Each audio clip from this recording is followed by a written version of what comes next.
my grandma is with your grandma holding hands. How is this possible?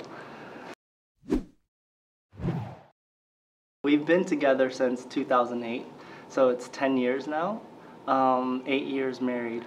So we have 2 kids. We have a 5-year-old boy and a recently turned 4-year-old daughter. We were born in the same hospital, grew up in the same city, went to school, separate schools. Our high schools were right down the road from each other, but the road that separated us was the boundary lines for, yeah, our rival high schools. Yeah, literally if I lived across the street, I would have went to her school.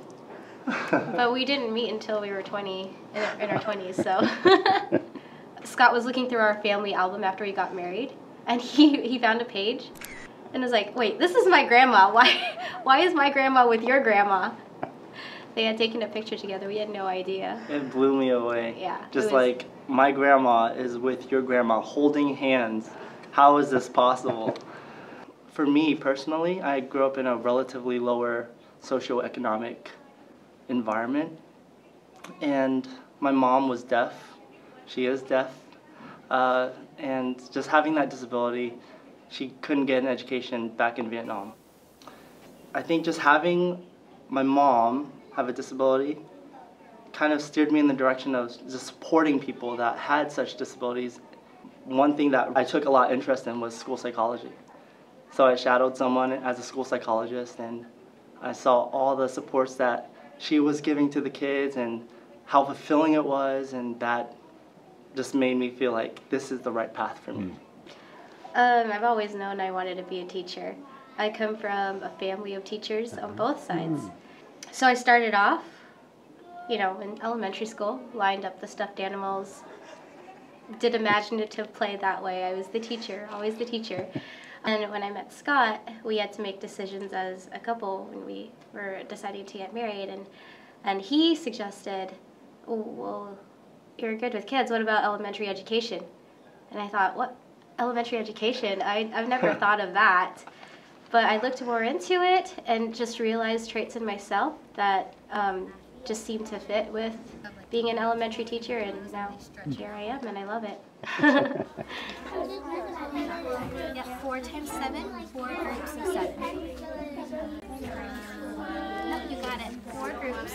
I think KS provides us like a fresh and new perspective at doing things, both professionally and personally. Professionally, I feel like we've grown a lot as a school psychologist and as a teacher. Also with the culture, just living here, experiencing something different, learning the customs and the level of respect that Koreans have for elderly people, even just strangers. Like, they're just the most friendliest people. And our kids they're loving school here. Yeah. This is their first school experience, and I don't think we could have asked for anything more. They're happy here. They have clubs, they have friends, they see us during the day. Yeah, they're thriving. And I am so grateful for the education that they have now, because it provides such a strong foundation, and they love school.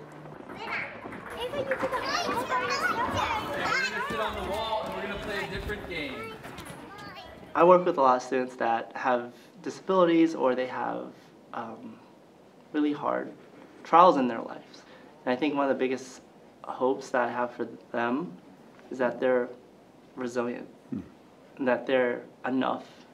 Because I think in life there's a lot of trials, a lot of obstacles, a lot of challenges that we go through. There's going to be people that tell you that you're not enough, and that you're doing things wrong, or you're doing this wrong. But I want them to realize that they are more than enough, that they can learn the skills necessary to overcome challenges, that they can intentionally practice, to put in the work, to put in that effort to overcome things.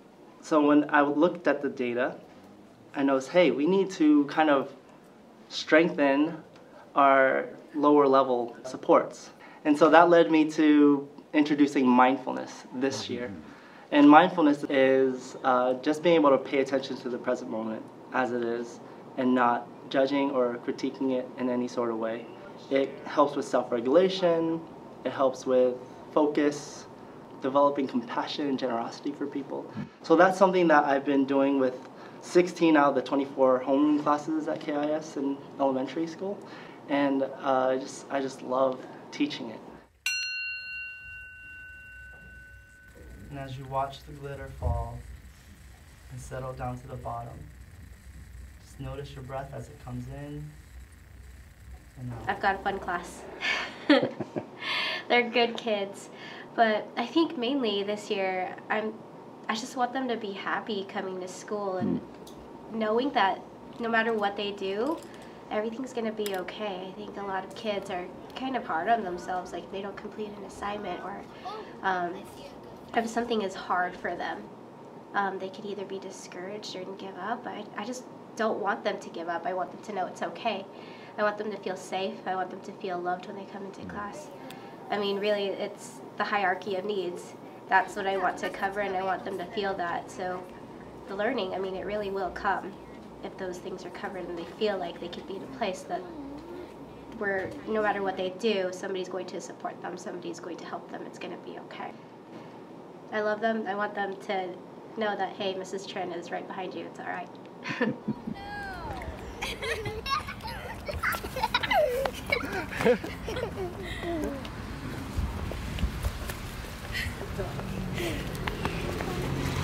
Oh no! Well, outside of school, we do like to be outdoors. In the States, we would go hiking a lot. Our kids love looking at bugs and like looking at new things that they explore. Like just the other day, Wesley was telling me that he found like this skeletal remains outside in the forest. I was like, oh great, that's awesome. I just love that they're just so fascinated by nature, and that's something that we really enjoy to do as a family, is just kind of go out and explore.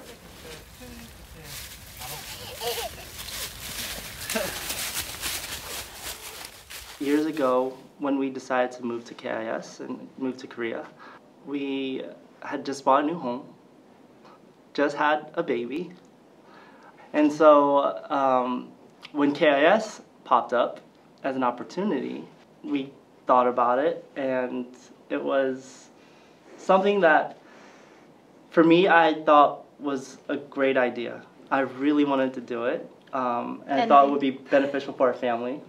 And I thought the complete opposite. Yeah. I was thinking, what are you thinking, wanting to leave this new house, wanting to uproot our family, to go to a country that we knew nothing about? It was a hard decision to make, and honestly, it was a challenging time. We fought, there were tears, Mm-hmm. but we ended up making the decision to come over, and it really was a leap of faith. And when we got here, it wasn't easy. Mm-hmm. We didn't know the language. That was hard. We didn't know how to buy dish soap. We didn't know a lot of things. But luckily, there were awesome people in this community. Mm-hmm. The next day after arriving, there was someone ringing our doorbell saying, hey, can I take you to the store? And looking back, our initial 2-year commitment has now turned into a 4-year stay.